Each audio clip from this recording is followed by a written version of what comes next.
I couldn't watch your kid, my mom refused. You're on your own now, I texted while canceling every payment. On Christmas Day, my dad came.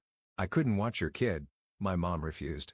You're on your own now, I texted while canceling every payment. On Christmas Day, my dad came. I'm 31. I knew things were bad the moment I saw her expression.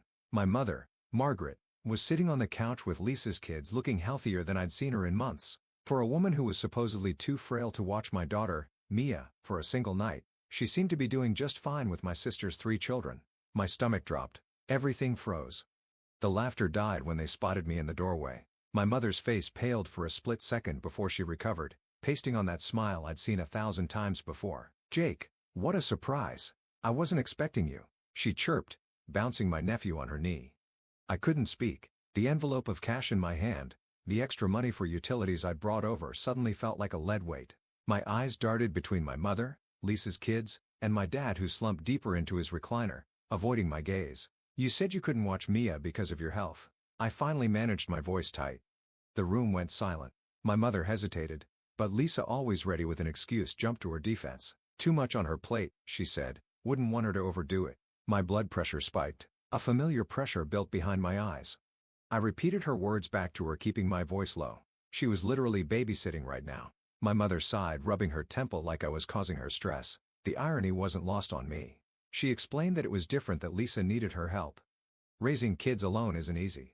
The floor disappeared beneath me. 32 years of being second best crystallized in that single moment. I asked her point blank if Lisa, who had never paid a single bill in her life, who mom had bent over backward for since we were kids, needed her more than I did. Silence crashed down around us. My father shifted uncomfortably. Lisa rolled her eyes. And my mother, she just shook her head as if I was being ridiculous. Not like that, she insisted. But it was exactly like that. My jaw clenched tight enough to crack teeth. Everything suddenly made sense. My mother's supposed illness wasn't about health. It was about control. She didn't want to risk me cutting off the money flow, so she lied. She manipulated me. She let me believe she was too weak to help, all while cashing my checks without guilt. And Lisa knew. She had always known. Something inside me snapped. Years of frustration, resentment, and disappointment boiled over. I told them I finally understood. I was never part of this family, not really. Just the backup plan, the safety net, the idiot who kept the lights on while they all lived their lives. My mother gasped dramatically. I cut her off before she could speak. This wasn't fair? No. What wasn't fair was me paying their bills for years while they treated me like an afterthought, believing they actually needed my help when the truth was they just didn't want to do anything for me. My mother was a liar. Lisa leaned forward with that smirk I'd grown to hate. She called me dramatic, claimed mom had to tiptoe around me because I was uptight. I turned to her, my expression carved from stone. I called her pathetic. She let mom coddle her like she was still 15, and she ate it up because it was easier than taking responsibility for her own life. They deserved each other. Without another word, I turned and walked out. My mother called after me. Lisa yelled something snarky. My father remained silent. As always, I didn't stop. I couldn't. My hands trembled on the steering wheel. My throat burned. The drive home passed in a blur of streetlights and traffic signals. By the time I pulled into my driveway, I knew what I had to do. Erin was waiting for me in the kitchen, Mia already asleep upstairs. One look at my face was all it took. She asked me what happened, her voice soft with concern. I told her everything. The babysitting, the lies, the final confirmation of what we'd both suspected for years. She didn't seem surprised. Maybe part of her had always known too. She asked me what I planned to do next. I told her I was done. Just done. That night, I slept better than I had in years. The next morning, I canceled every payment, the rent, the utilities, the car insurance, the grocery deliveries, everything. Then I sent one final text. You're on your own now. Good luck. And I blocked their numbers. What followed was pure chaos. First came the missed calls, dozens of them lighting up my phone like a Christmas tree before I blocked their numbers. Then the emails, urgent, desperate, guilt-laden. When those went unanswered, they started calling Erin. She declined each call with a satisfaction that made me fall in love with her all over again. Finally, Margaret took it public. A long, tearful Facebook post about how her ungrateful son abandoned his poor, sick mother in her time of need. She described in vivid detail how she'd sacrificed everything for me only to be repaid with cruelty. I didn't take the bait. Instead, I wrote my own post without dramatics, just cold, hard truth. I've been paying their bills for years. My mother lied about being sick to avoid babysitting my daughter. She refused to watch my child for one night, but was perfectly fine watching my sister's kids. I was done being used. The reaction was immediate and brutal. Family members I hadn't spoken to in years reached out in support. Friends shared their own stories of toxic family dynamics. Even some of my parents' neighbors chimed in, mentioning how they'd seen my mother gardening or shopping on days she'd claimed to be bedridden. Lisa got the worst of it. Her carefully crafted image as the struggling single mom crumbled under the weight of questions about her spending habits and constant vacations. Then came the final act, a knock at my door 3 days later. Through the peephole, I saw them.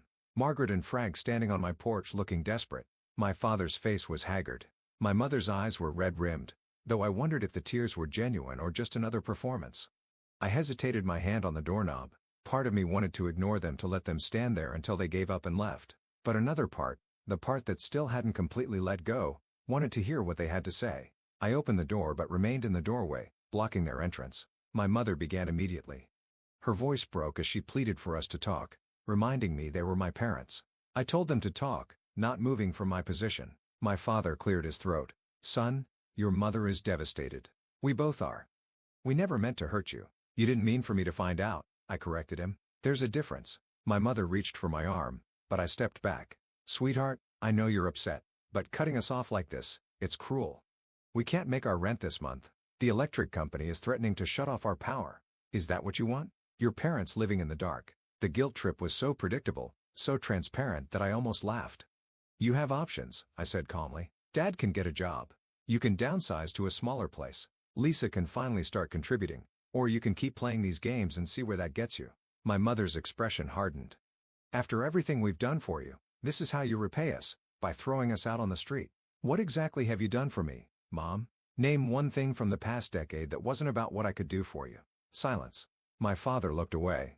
My mother's mouth opened and closed, but no words came out. That was what I thought I told them. They had made their choice. Now they could live with it. I shut the door. For the first time in my life, I was truly free. No more guilt. No more manipulation. No more chasing love that was never really there, and it felt damn good. The next few weeks were surprisingly peaceful. Aaron and I took Mia to the beach for a long weekend. We started looking at houses in a different school district, something we talked about for years but never pursued. I got promoted at work partly because I could finally focus without constant family emergencies distracting me. But, of course, life is never that simple. The gossip reached me through well-meaning co-workers and distant relatives. My parents were spreading rumors that I'd had some kind of mental breakdown. Lisa was telling anyone who would listen that I'd always been unstable and money-obsessed. My aunt called me one evening. She skipped the pleasantries, telling me immediately that they were saying I'd lost it. Margaret was telling everyone I was having some kind of midlife crisis. I sighed, leaning back in my office chair. I asked her if she was surprised. "Not even a little," she admitted. She knew my mother. She couldn't stand losing control. My aunt had always seen through my mother's manipulations. It was why they barely spoke anymore. I asked her how bad it was. "Bad enough," she told me. They were apparently being evicted next month. Frank tried to get his old job back at the hardware store, but they weren't hearing. Lisa had been asking everyone for loans, but people were starting to connect the dots. A twinge of something, not quite guilt, but close, passed through me. I told her it wasn't my problem anymore, but my voice lacked conviction. My aunt was quiet for a moment. She agreed it wasn't and acknowledged I'd done more than enough. She just thought I should know what was being said. After we hung up, I sat in silence watching the sunset through my office window. Was I a bad son? A cruel person? The doubts crept in like shadows. Erin found me there an hour later, still staring into the distance. She asked if I was okay perching on the edge of my desk. I admitted I didn't know. Part of me felt free, but another part felt guilty. She took my hand, her expression serious. She reminded me that I'd supported them for years. I'd given them more chances than they deserved. All they had to do was be honest with me, treat me with the same respect they gave Lisa. They couldn't even do that. She was right. I knew she was right. I confessed my worry about what would happen when they really needed help, when they were elderly and genuinely couldn't take care of themselves. Erin squeezed my hand. "That was a bridge to cross when we got there," she told me. But supporting them didn't have to mean being manipulated by them. There was a difference between helping parents and being their personal ATM. I nodded, pulling her into my lap. I asked her when she got so wise. She claimed she'd always been wise. I was just finally listening. 2 months passed. Mia learned to count to 20, a development that brought me more joy than any promotion ever could. We put an offer on a house in a quiet neighborhood with good schools. Life moved forward. Then came the Christmas card. It arrived on a Tuesday, nestled between bills and grocery store flyers. No return address, but I recognized my mother's handwriting immediately. Inside was a generic holiday card with a family photo, my parents and Lisa with her kids, everyone smiling as if nothing had changed. On the back, a single line in my mother's looping script. "We miss you." No apology. No acknowledgement of what had happened. Just 3 words that were supposed to make everything better. I tossed it in the trash without a second thought. That evening as Erin and I decorated our Christmas tree, the doorbell rang. I froze, tinsel in hand. Erin offered to get it, squeezing my shoulder as she passed. I heard murmured voices. Then Erin returned with an expression I couldn't quite read. "It was your dad," she told me quietly. "Just him." My father stood in the entryway, hands in his pockets looking smaller than I remembered. His hair had gone completely gray since I'd last seen him. Deep lines etched his face. We exchanged terse greetings. I asked him what he was doing here. He glanced at Erin then back to me. He asked if we could talk just for a few minutes. Erin gave me a look that said it was my call. I nodded, and she took Mia upstairs for her bath, leaving us alone. I gestured toward the living room, and we sat on opposite ends of the couch, the partially decorated Christmas tree blinking between us. "Your mother doesn't know I'm here," he began, staring at his hands. "She'd be furious if she found out that got my attention. So why are you?" He took a deep breath. "Because I owe you an apology, a real one, not whatever manipulative nonsense your mother's been trying." I didn't respond. I'd heard too many hollow apologies over the years. He continued, his voice rough. He had failed me not just recently, but my whole life. He stood by while my mother favored Lisa. He watched her take advantage of my generosity without saying a word. He let it happen. The raw honesty in his voice caught me off guard. I asked him why he never stepped in. He rubbed his face, suddenly looking every bit his 68. He confessed he was a coward. It was easier to let her have her way than to fight about it. Easier to stay quiet than stand up for what was right. He didn't expect forgiveness. He wouldn't in my shoes, but he needed me to know that I was right to walk away, and he was proud of me for having the courage he never did. Something tight in my chest loosened slightly. I asked him what would happen now. They were moving in with Lisa, he told me with a grimace. My mother's idea, not his. The irony was Lisa wasn't happy about it either. Turns out she didn't actually want to take care of them. Who'd have thought? Despite everything, I felt a small smile tug at my lips. Shocking. I deadpanned. For the first time in months, my father smiled too. A sad, tired smile, but genuine. He said he should go. My mother would be wondering where he was. I walked him to the door, uncertain what to say. He paused on the threshold, turning back. "Merry Christmas, son. That's a beautiful little girl you've got. You're a better father than I ever was." Before I could respond, he was gone, trudging through the light snow back to his car. I closed the door, leaning against it, oddly shaken. I hadn't expected him to acknowledge his failures, let alone apologize for them. It didn't erase the past, but it was something.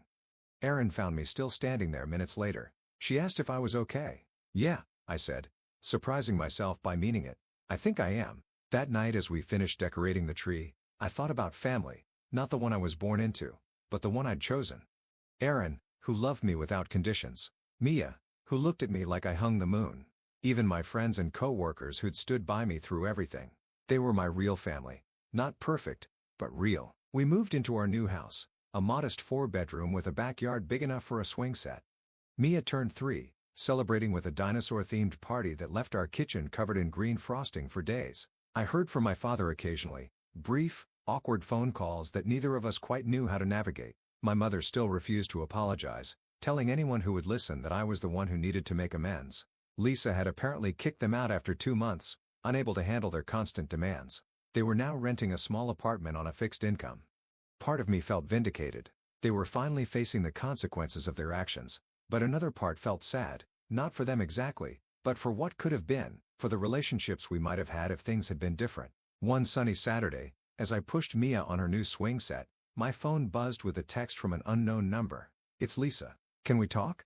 I stared at the screen, unsure how to respond. My sister and I hadn't spoken since that day at our parents' house. What could she possibly have to say now? Curiosity won out. "When and where?" I replied. "We met at a coffee shop the following Monday during my lunch break." Lisa was already there when I arrived, looking different than I remembered. Less polished, more real. She thanked me for coming. I asked her directly what she wanted. She wrapped her hands around her coffee mug, avoiding my eyes. She owed me an apology. She finally admitted. She'd been awful to me. I raised an eyebrow, waiting. She explained how she thought it would be fine when our parents moved in with her. She figured they'd help with the kids, maybe pitch in with bills, but they just expected everything. Mom complained about her cooking, her parenting, her housekeeping. Dad sat around watching TV all day. Sounds familiar, I remarked dryly. She nodded, looking chagrined. For the first time, she understood what I'd been dealing with. It was exhausting. After 2 months, she couldn't take it anymore.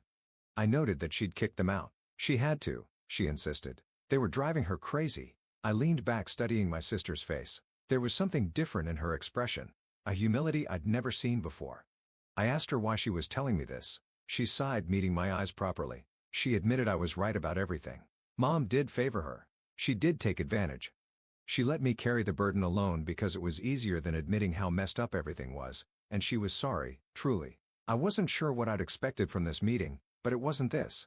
Lisa had never apologized to me, not once in 32 years. I told her I appreciated that, but one apology didn't erase decades of behavior. She quickly agreed.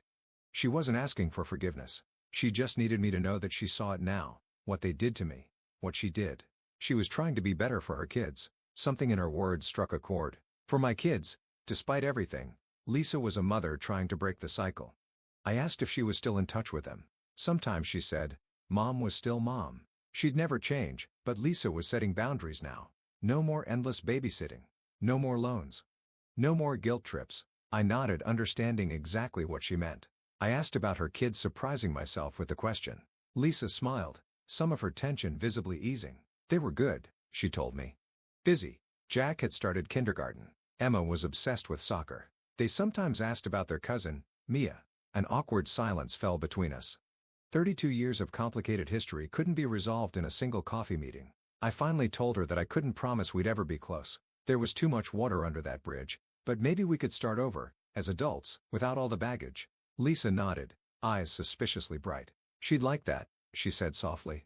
We talked for another 20 minutes, careful neutral topics. Her job, my new house, the weather. It wasn't much, but it was a beginning. As we were leaving, she turned to me. She thanked me again for meeting her and for standing up to them. If I hadn't, she wasn't sure she ever would have seen the truth. I nodded, not quite ready to say you're welcome, but acknowledging her words. Walking back to my office, I felt lighter somehow. Not because everything was fixed, it wasn't and might never be, but because I'd finally broken free of the patterns that had defined my life for so long. I wasn't the family ATM anymore. I wasn't the forgotten son, the reliable one who never got the recognition he deserved. I was just Jake, husband, father, and man finally living on his own terms. That night, as I tucked Mia into bed, she looked up at me with her mother's eyes. Daddy, she said sleepily, are you happy? I kissed her forehead, breathing in the sweet scent of her shampoo. Yes, sweetheart, I said. I'm very happy. And for the first time and as long as I could remember, it was completely true.